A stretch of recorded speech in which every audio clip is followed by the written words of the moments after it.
good morning, everybody. Welcome, Hot Takes Goodman and Haertl. Bruce, how are you, my friend? I am well. How was your weekend? Back in the old haunts of Chicago, right? Back on Lakeshore Drive, Nice. helping out my dad who just had knee replacement surgery. I've already told him that you say hello. Good. Let's sum up the Broncos game yesterday Ah, in a sentence or two. We were watching the game together, and he dozed off and fell asleep midway through the third quarter, like most of us did. well, it was. It depends on your vision of beauty. Right. It certainly had elements of beauty. It wasn't a time. It wasn't a tale as old as time, but it was the a story of Beauty and the Beast. It was that kind of game, and from an odd kind of perspective, it was somewhat intriguing, if a little uncomfortable. I think you summed it up even better than I did. With that, I want to tell you about the Sportsbook Bar and Grill. They have three great locations, one in the DTC, one in Highlands Ranch, and one in Parker as well. Outstanding food. I've said it many times that I do takeout from there. That's how great their menu is. All different types and styles of wings, certainly when it comes to sauces. At least 10, 12 burgers on the menu as well. It's a fun place to go. College football Saturday is always a hoot. Great seat in the house no matter where you go. Highly recommend you go to the Sportsbook Bar and Grill. You can find them in Highlands Ranch, the DTC, and in Parker. Time now for the lead. The lead is presented by Sasquatch Casino, a family-owned casino that treats you like family. Well, Bruce, the Broncos defense was a Picasso, and the offense and special teams was more like a finger painting. What was your biggest takeaway? Was it the dominant defensive performance or just how inept the offense and the special teams looked? It for me was the defense because it was that's a once in a lifetime kind of performance when you see a defense load up like that and totally impose their will. Right.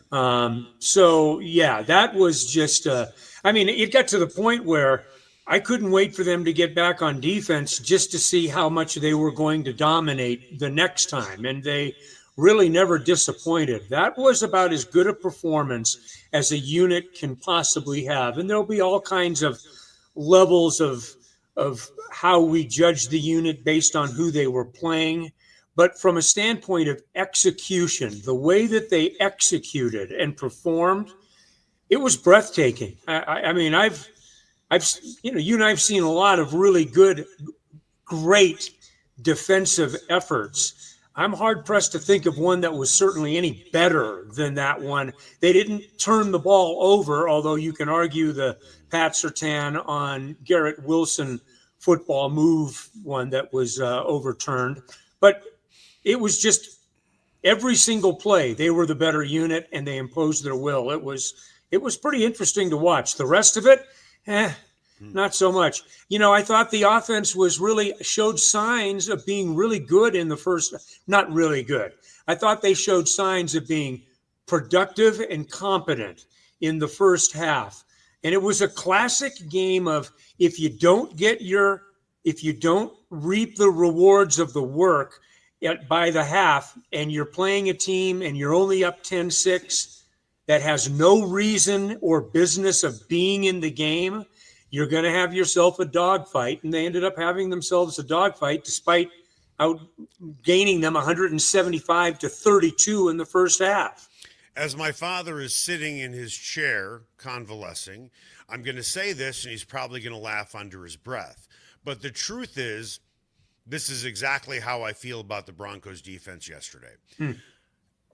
I find it kind of ironic that I'm sitting here in Chicago, and I felt I was watching that 85 Bears defense. Yeah. And for as great as they were, I don't remember 9 sacks in a game. I don't remember the 85 Bears holding a team to 84 yards of total offense. But when we had that whole, disaster of a coaching decision by Aaron Glenn, where it seemed like he was so afraid of the Broncos offense, the second half, both offenses looked afraid of the other defense, didn't they? Yeah. You're exactly right.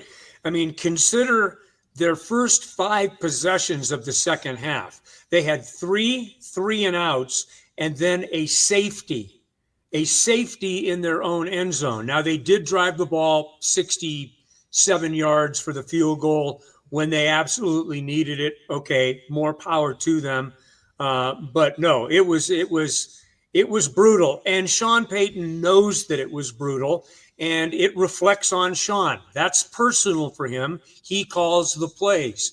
I thought they got in against some heavy sets, heavy fronts, and I don't think that they did a really good job being creative and adjusting to it.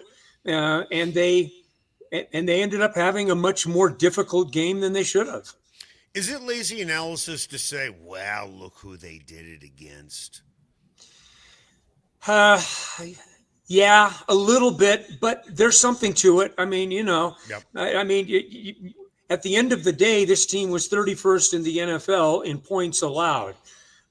If you look at the resume, they played 2 very competitive games against Tampa Bay and against the Steelers, lost by a couple of points. They're not incapable. We saw that at times. Now, they were offensively. They were beyond incapable offensively. But they did some decent things yesterday, and the Broncos didn't make them pay. I mean, you shake your head a little bit, but you come out of there 4-2, and I'm not going to just say that that's the only thing that matters, because we're 6 games in now, and we've seen, and there are enough patterns right now where dependability and consistency in areas are really questioned. So their special teams yesterday, look, the 58-yard field goal was beautiful off the foot of Lutz, not saying that, but their special teams were awful. Yeah. They basically just gave the Jets 6 points on 2 returns. Their offense spoke for itself, and it wasn't very loud. So, and penalties. Look, they only had 6 for 37, but remember, there were 3 penalties that were assessed that weren't received, that weren't taken. And 2 of those penalties really stopped drives, what looked to be easy scoring drives. So they've got some issues, but I think you'd rather have the issues and trying to figure them out at 4-2 than at 2-4. You can make the case that this Broncos defense is on track to not only be a great defense, but historic. Okay? They're giving up 254 yards per game. That is far better than what the 2015 Broncos did. This team is on pace for 85 sacks, which would shatter the NFL record. I believe the record is held by the 84 Bears. They had 72 sacks in a season. So is this potentially a historic defense, or do we need to really look at who they played and say, okay, Bengals, they had the 32nd best offense and do have the 32nd best offense in the league. Titans are 31st. Eagles are 29th. The Jets are 27th. They are kicking sand in the face of these other teams because the Broncos defense is the bully on the beach. On the flip side, when they finally played a good offense, a very good offense, and the Colts have one of the best offenses in the league right now, at least statistically, they're averaging 33 points a game. Yeah. And 29 came against the Broncos. So I'm not saying who is this Broncos defense. What I do know is they're doing this year what they did last year. They're dominating teams they are supposed to dominate, at least defensively they are. Last year, offensively, they did a great job against the teams they were supposed to beat. But it's almost like, just give me a game where they're playing a really good offense again, and let's see how good this defense is. And, oh, by the way, let's look at last night's Chiefs game. Yeah. Right now, it looks like they potentially have clicked. So I'm looking way ahead on the schedule just to see how good this Broncos defense is.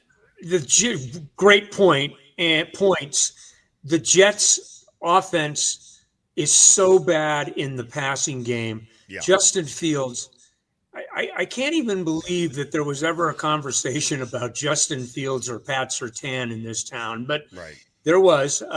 Anyway, that was the third best rushing offense in the league. Now, it was one-dimensional, and it wasn't like the Jets were going to hurt you in the passing game.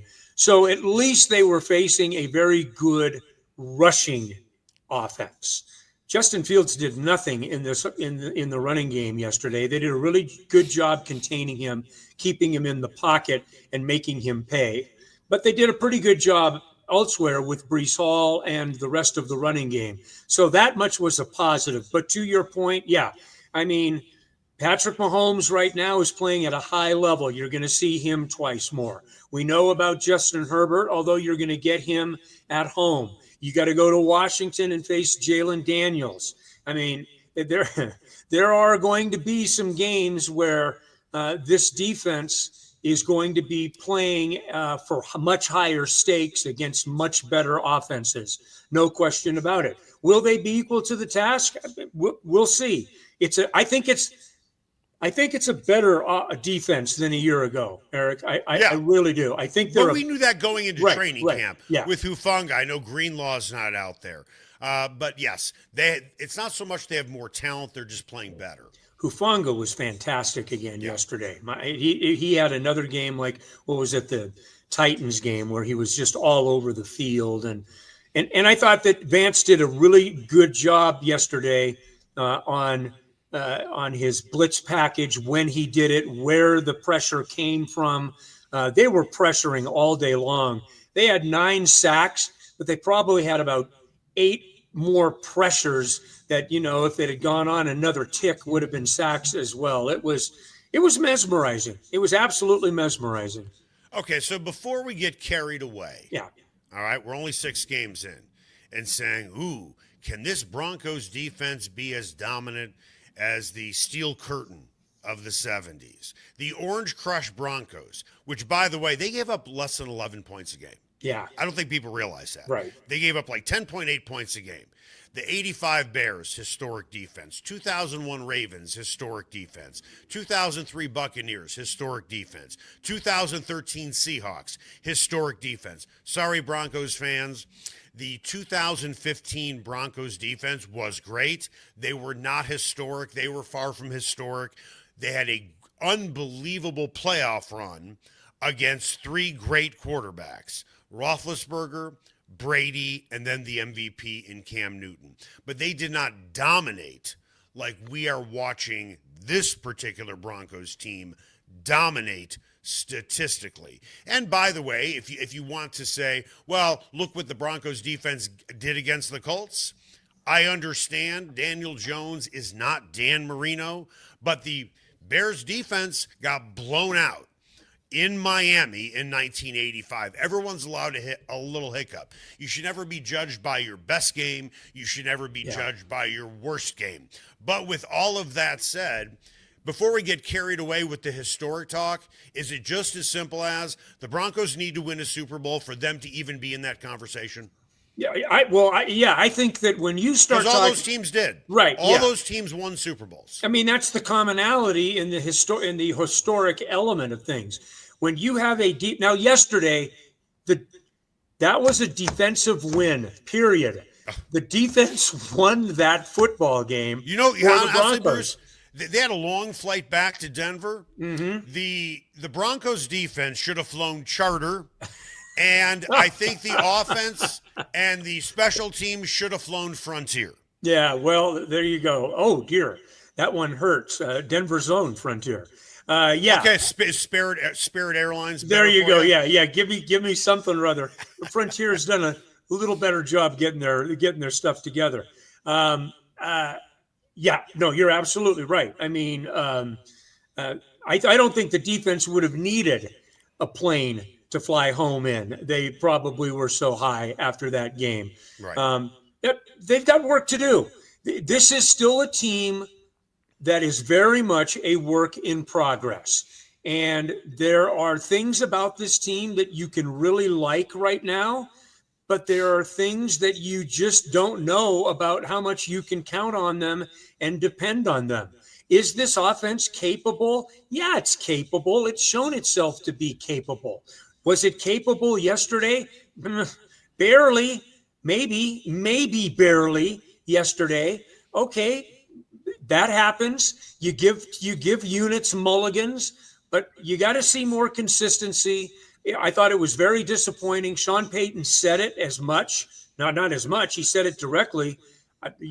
I think all of us thought that they were going to be able to run the ball yesterday at will, and they just weren't able to do that. They had too many mistakes again, and so they're battling some inconsistency.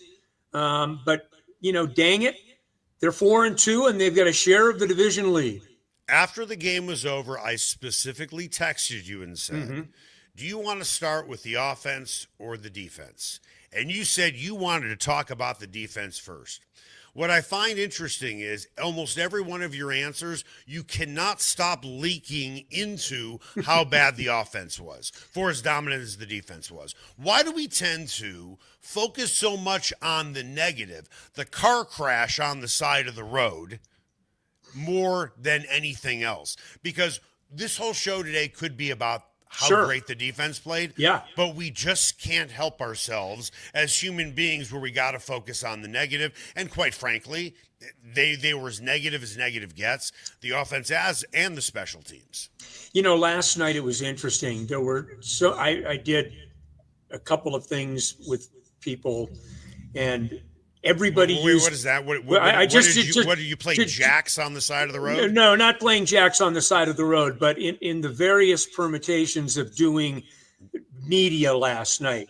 And every single time the phrase was used to me, every single time in describing the Broncos, man, they really won ugly. And every time I had to correct the person saying, defense wasn't ugly.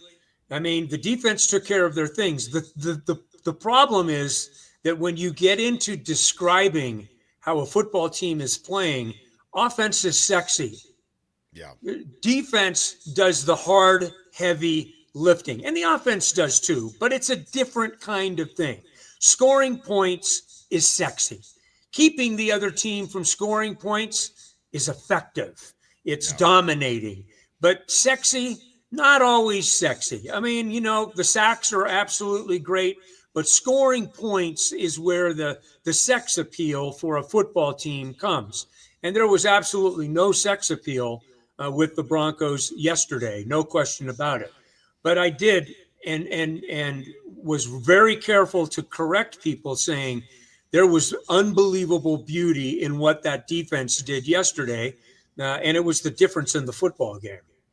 All right, coming up after the break, we will dig deeper into the offense and the defense. The offense and the special teams, which both of them were rotten to the core, but we will go over specific things where you can make the case the special teams was actually worse than the offense. And that's saying something. That's next. Everyone has their favorite sports bar. Mine, the Sportsbook Bar and Grill in Highlands Ranch, DTC, and now in Parker. All their locations are everything a sports bar should be. An upscale menu with 12 different burgers, outstanding wings, and my favorite, the Philly cheesesteak egg rolls. They've got every game on the NFL Sunday Ticket, MLB Extra Innings, NHL Center Ice, NBA League Pass, plus soccer, rugby, and UFC. Sportsbook, great hangout bar, great for private parties. The Sportsbook Bar and Grill in Highlands Ranch, DTC, and now in Parker. They are the sports bar. Ferguson's Heating and Cooling is the best in Denver, and their customers agree. Ferguson's has 165 5-star Google reviews, and here's one from Betsy. Highly professional, prompt, and honest.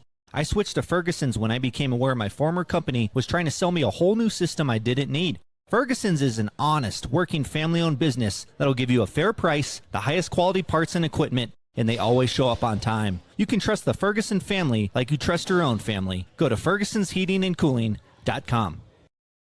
Everyone has their favorite barbecue spot. Mine, Smokin' Dave's Barbecue and Brew. My favorites, slowly smoked ribs, smoked corned beef Reuben, smoked meatloaf with a portobello balsamic cream sauce. Don't forget about Smokin' Dave's 16-hour smoked brisket and pork with with one of their 4 homemade barbecue sauces. Great sides, you bet. Barbecue beans made with pork and brisket and their southern corn bake. Man, you got to try it. Plus, they have amazing non-barbecue entrees on the menu. Go where I go, Smokin' Dave's Barbecue and Brew in North Denver. Sasquatch and Wildcard Casinos in Blackhawk have another incredible promotion. They'll be giving away a Ford Maverick Tremor truck or over $25,000 in cash the weekend of October 24th. Daily cash drawings are every 45 minutes between 10 a.m. and midnight. Players can earn daily entries with every locked-up jackpot or by redeeming players' points on their players' cards. Sasquatch and Wildcard Casinos, loose slots, phenomenal promotions, great food, and a family-owned casino that treats you like family.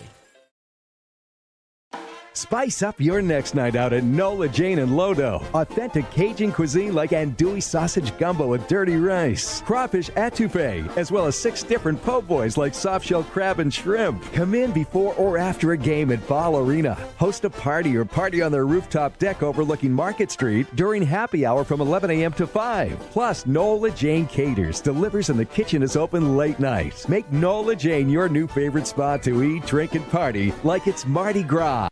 Ever wondered where city and county fleet vehicles go when they retire? Now's your chance to find out and score big. Imagine driving away with a great deal on a reliable vehicle. For over 45 years, Roller Auction has been the trusted source for government fleet vehicles and equipment. Trucks, SUVs, sedans, and more, all selling to the highest bidder. Don't miss out. Visit roller.bid/hot takes to get auction updates today. Your next vehicle could be just a click away. And welcome back, Hot Takes, Goodman and Haertl. Time now for What's Trending. What's Trending is presented by Nola Jane in the heart of Lodo. No one does Cajun cuisine better than Nola Jane. Go see why their award-winning menu is the best in town. Sean Payton said Darren Rizzi is likely as disappointed in special teams as Payton was with the offense.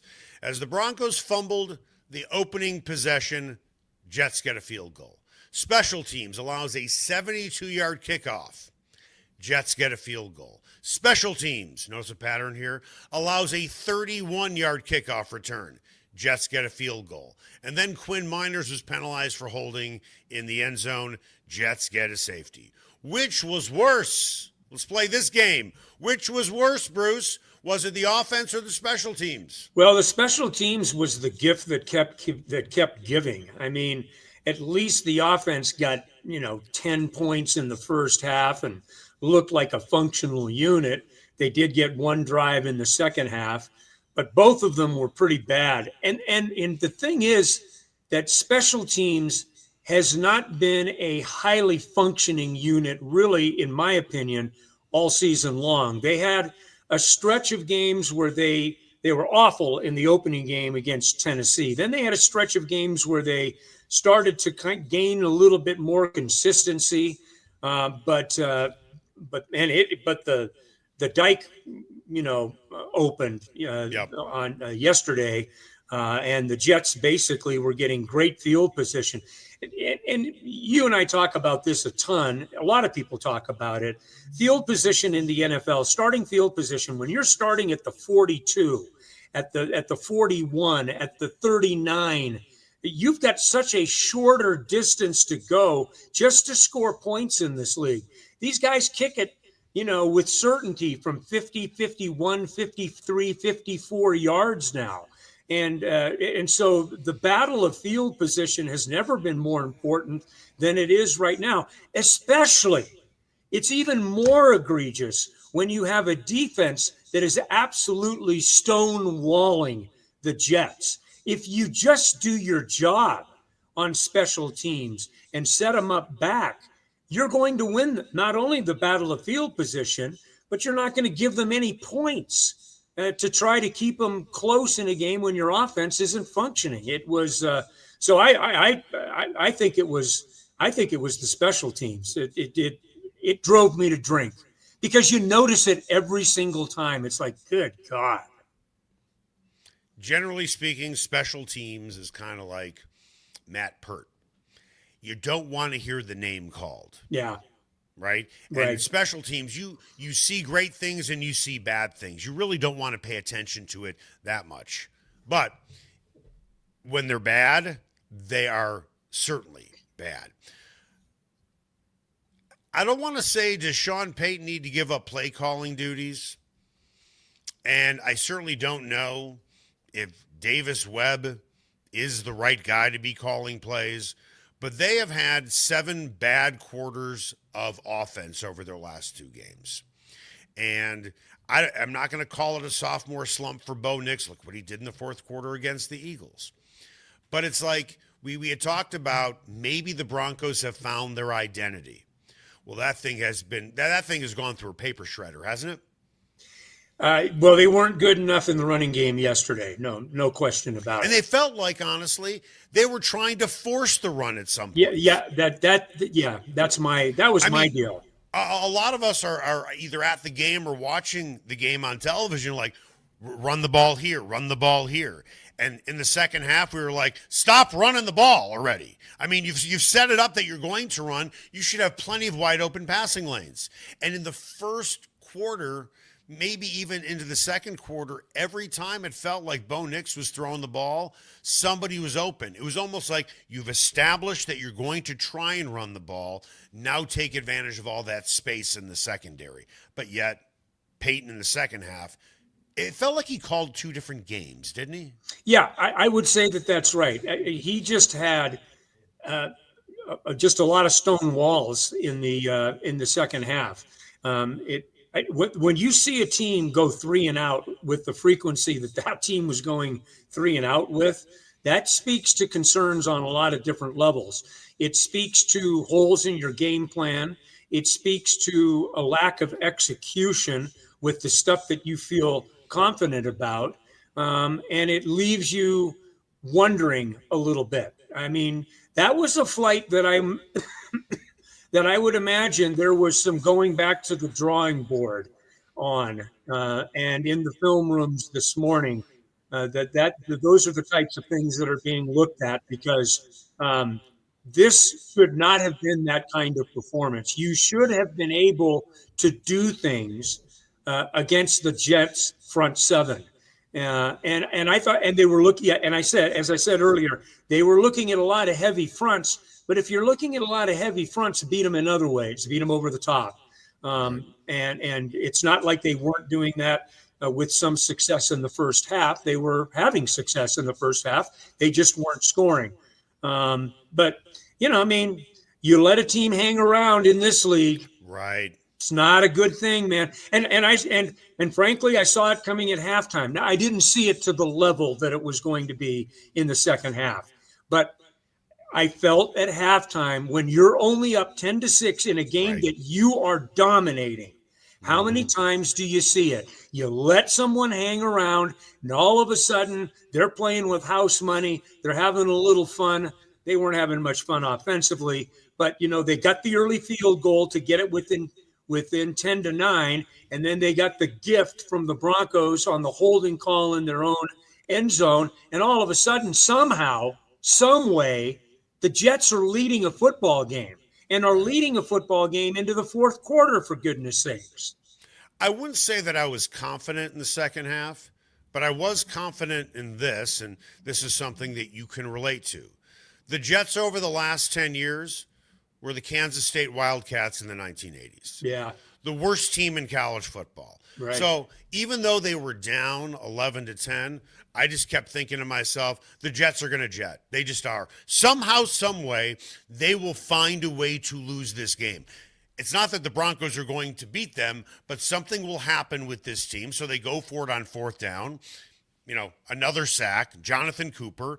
And I'm like, why aren't you kicking the field goal here? Why are you putting yourself in a position where that pass rush has been all over Justin Fields the entire day?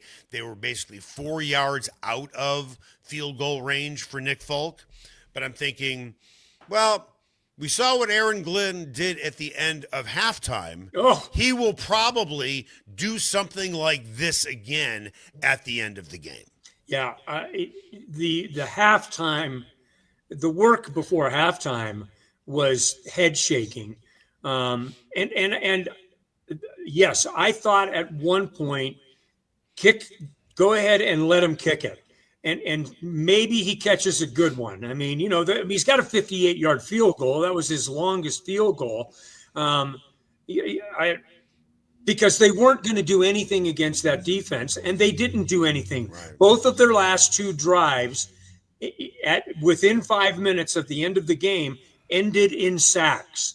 They weren't going to do anything in this thing, and they got field position with the last one. They had decent field position, but again, it goes back to the Broncos, the best unit on the field, and it lapped the field 2 or 3 times was the Broncos defense. And if you allow them to put the game in their hands and you haven't done anything all game long, what are you doing? Right. You got a couple of special teams breaks. Put it on your special teams to win you the game. I mean, can you imagine, which we don't have to, the Broncos lose another game when a team kicks a field goal to win it? Yeah. And then against the Jets. I mean, I got to tell you something. Again, my father is sitting right across the way from me. I'm thinking when this game started, I hope he can watch a Broncos team, in theory, and I'm not a fan, but I cover them just like you do. Sure. That I'm proud of. Yeah. And in the first half, I'm thinking, man, this defense is dominating. The offense is moving the ball. We saw what happened at the end of the half, and the Jets are just so fucking pathetic on so many different levels.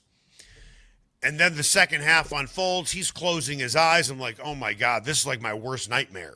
Sitting next to my father, who's a big football fan. The only solace that I got out of him basically dozing off in the second half was watching his Packers struggle against the Bengals. That made me think, you know what? The Packers played like the Broncos did. So he had nothing over me after that Packers game was over because Joe Flacco almost beat the Packers twice in the same season with 2 different teams. Yeah, it just goes to show you how when they say it's hard to win in this league, I don't think that people know how hard it is to win in this league. It just is. It's difficult to do. Sometimes you're your own worst enemy and you get in your way. Sometimes it's the other guy. Sometimes they're just having a good day. They're just having a good game and it's pushing you. I mean, how does anyone, I know it's the Chiefs and in Kansas City and Mahomes, but the Lions were pretty bad last night. They were well, really, they're missing a lot of their secondary as well. Yeah, okay. No, but like 6 guys. They're missing people. 6 guys. But you don't expect the Lions to go in and get beaten by 3 touchdowns or whatever it ended up being, 2 touchdowns, convincingly. And so it's a hard league to figure. You take what you can get and you try to get better. And that's where the Broncos are. They've got plenty of room in which to get better. So get better. You've got a Giants team that's coming. Now you've got a Giants team coming in off of a mini bye, right? That have won a football game and played at home. They haven't traveled, haven't done anything. And they're a capable football team. Yeah. I mean, they look pretty decent under Jackson Dart, the first-year quarterback from Mississippi. And this is stuff we'll all talk about as the week goes on. But, man, you got to play well. You got to play well to win in this league, or you need to get a little help. Going into the game, Bruce, the Broncos are flagged 52 times going into the game. 4th worst in the league. Those penalties, 411 yards. 2nd worst in the league. Yesterday, they were only flagged 6 times for only 37 yards. Pretty good, right? Yeah, but I told you on the offensive line. Yeah, but I told you about the 3 that weren't taken. So the number, they were actually flagged 9 times. Which 9 times, which falls right into about their average, which is ridiculous. By the way, I don't want to hear this bullshit about Baker Mayfield potentially being the MVP. The MVP frontrunner right now is Ben Powers. Thank you. Ben Powers with his torn bicep. Bless him. I hate that. Yeah, no kidding, right? They missed him yesterday in a lot of different ways. And And you know, Bert will probably be a lot better on next Sunday, right? Yeah. He'll line up and he will be a lot better. He just will. But at some point, you've got to start to wonder, is this who this team is? Eric, we're talking 6 games in now, Yeah. right? You're third of the way through the season now. Third of the way through the season. Maybe a little bit more. A little bit more. 37%. You want me to do some math on my phone? I can give you the exact amount. I don't. Please do not do math. Don't do math on this show. But you're right. No, you're absolutely right. I mean, we are in a position now where I don't know if you wonder about this, whether this is who the Broncos are. This is who the Broncos are through the first 6 games. Now, there is accountability both from Sean Payton and the rank and file. But Sean Payton has got to, I mean, and I know that at some point he's got to put his foot down and say, hey, we can't have this crap. And if you're going to be doing this crap, you're not going to be playing football. We cannot have 70, 80, 90 yards of penalties to have to overcome every week, because they are going to be playing better, more disciplined people. They can't afford to do that kind of stuff. And they continue to do it game in and game out. And it almost bit them yesterday. It did. Troy Franklin makes a great play on that catch and to get over the false start by Bryant, and then Pert is called for the holding. It takes them away from a 1st and 10 at the 16. Not only are do you get another minute and a half or so of possession, you probably come away with 7 or at the worst 3 points there. Instead, you end up punting. That's a big issue that people, I don't think, pay enough attention to. It hurts. I have a suggestion for Sean Payton if he wants to cut down on the fumbles and the penalties. You ever see the movie Remember the Titans with Denzel Washington? Yes. Okay. So this is what needs to happen. This is just my little suggestion for Sean. Okay, sunshine. If somebody fumbles the ball, or if the offensive line takes another penalty during the game, that particular player gets pulled out of the game and they have to do 5 laps around the field in front of everybody. Bill Snyder used to do that with fumbles. When you fumbled in his offense, you were not back out there for the next series. No, I'm talking about they're doing laps during the game. Yeah, right. No, I hear you. Let everybody see that you are in trouble. Now, in all seriousness, though, when you have a team that is undisciplined, committing all these penalties, right? Is that they're certainly not teaching these guys to, be penalized, but are you allowing it by not doing something, or is it strictly on the players? Oh, I think there's the ultimate responsibility is with leadership. And penalties, you can get to a point now, you've got a 53-man roster. And you got a lot of guys committing penalties. So you got to be careful about making sure that you've got guys to play. But I hear where you're coming from. Darn good and well that it's a strong emphasis, but for whatever reason, the accountability isn't coming back to them. Right. So at some point, maybe that is something that needs to be worked out a little bit more clearly. Because, for instance, you got a 3rd and 1 on that play that Pat Bryant ends up. That's inexcusable. You're not even going to be a part of the play. You're in a tight formation, but you're not even going to be at the point of attack. For you to be not in the game enough to even if you lose the snap count, then get your cue off when the ball gets snapped. You can't sit there and waver and take a 5-yard penalty in that situation. I mean, it's just, I don't know. It's a drive killer.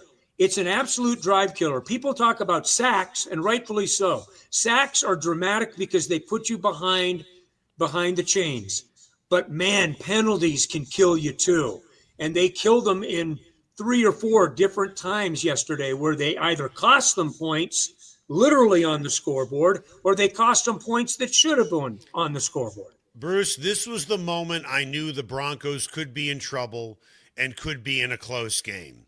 Bo Nix scrambled for 9 yards, 1 yard short of a first down. Should have been 3rd and 1. Instead, there was a false start on Pert. Now it's 3rd and 6. Nix throws the ball to Franklin. Big gain. Pert, another penalty. His 3rd of the game, by the way, at that point, only finished with 3. 3 mistakes on that one particular drive. Honestly, I think killed what would have been not a field goal, but a touchdown. Yeah, because if you got to 2 scores in this game, it's over, right? Yeah. I mean, it wasn't even going to be a football game at that point. No, you're absolutely right. And these are the things that have got to be that will be worked on and diligently. I am sure about that because these guys know that you just can't overcome this against good football teams. You just can't. The only silver lining I will take out of this is the offense. You just don't know who's showing up. But fortunately, with the way the defense is playing, as the Broncos hopefully head towards a playoff berth, there is enough time with the strength of this defense for the offense to have time to figure it out. The problem is we are about 38% into the season. There is still time for this offense to have an identity. Yes. To clean up these mistakes. And the only thing helping out this offense is the defense is almost single-handedly winning games for them. We will probably get into this tomorrow. You and I both believe the Broncos have strong leadership in that locker room. It's a very tight locker room. But at what point does it start to fracture a little bit? When the defense carries the water pretty much every fucking game. I don't think that they're near that question yet. Not yet. That's my own personal feeling. I don't think so either. Yeah. But eventually you start hitting a point like, come on, guys. We can't, a defense, when they go out there, their goal is not to give up any points for the entire game. But sometimes there becomes a mindset, we can't give up a touchdown for the entire game because I'm not so confident our team can score 10 points. I will end on a positive outlook. It's a hell of a 3 weeks they just went through, and they performed generally at the end of it in total when you take the entire picture to go 3-0, traveling over close to 11,000 miles, the short week to Philadelphia, the trip to London. And by the way, it's gonna fall to 4 weeks because now they come home without any time off and they play another game on Sunday. That is Sean Payton had the option to take a bye week and he didn't. Yeah. Well, that's puzzling, don't you think? Why not? Yeah, I don't know. But here they are. So good for them. 3 straight wins, 4-2. And by the way, I would be remiss if I didn't finish the show with Indiana at Oregon. Yes, I was. Thank you. And it was, and not only was that a good win, they were the better team, and they proved it the entire game. Loved what I saw. They are now the 3rd ranked team in the country, and rightfully so.